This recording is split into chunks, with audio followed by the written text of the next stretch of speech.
All right, Swarm fans, you know him. He's the captain. He suits Andrew Suitor. Now we can start the season when we see you with the C on. Yeah, I mean, we're looking forward to getting the season going from top to bottom.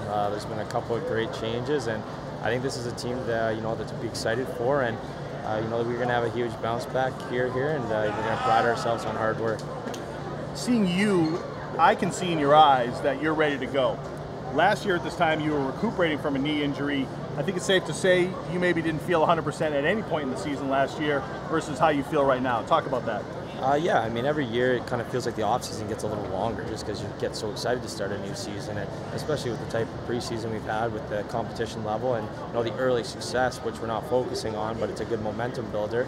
On a personal level, it's just something, anyone that's had surgery or something gets altered with you, it takes a while to get back. And my expectations of myself last year, I set them pretty high, thinking that my knee wouldn't highly affect me. I wouldn't say it was the main reason, but I mean, it was definitely something that nagged me a little bit. So this year it's back to 100%. I can't wait to get going with the guys and, more importantly, be at the hive with everybody. You're like the Rob Gronkowski of the Minnesota Swarm, aren't you? You're like Gronk. I don't know about that. I'd rather be a Tony Romo type guy because I'm a Cowboys fan. So. Fair enough.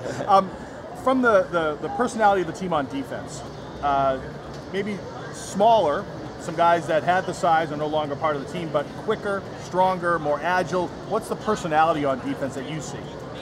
Positioning.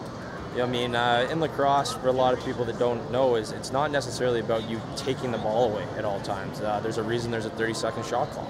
And if we have teams logging shots with 1 second left, or we have teams not getting shots, that's just as effective as us knocking the ball down or having the guys that have the size to pick off the pass. So I'll take 10 burnt 30-second shot clocks over 4 takeaways every time. I mean, the less goals that go in the net and the less shots, the better.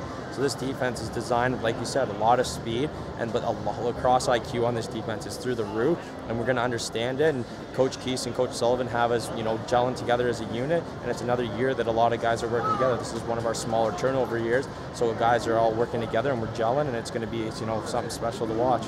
Talk about the guys between the pipes. We're going to see one of the biggest players in the history of the league. Now he's in a Swarm uniform, which is great, not Edmonton. McDonald and Higgins, we got 2 great, potentially great goaltenders. What have they proved to you during training camp? That those guys, a goaltender in lacrosse is something you can compare to like a pitcher. I mean, if you let in a bad goal, you have to forget about it. When your pitcher, you get off a bad hit and a home run gets hit, you have to forget about it. And the strength of the head of these guys that we have is unbelievable. I mean, say you let in one weak one, they'll come back and make 10 highlight reel saves, and they're just a lot more consistent. They understand their role, and this defense, like we talked about, is built for the 2 goalies we have. They're our most vocal, and they're going to be our backbone of our defense. Looking forward to the 3rd? Can't wait. Hey, Suits can't wait. You can't wait either. We'll see you on January 3rd. Thanks, Suits. Thanks a lot.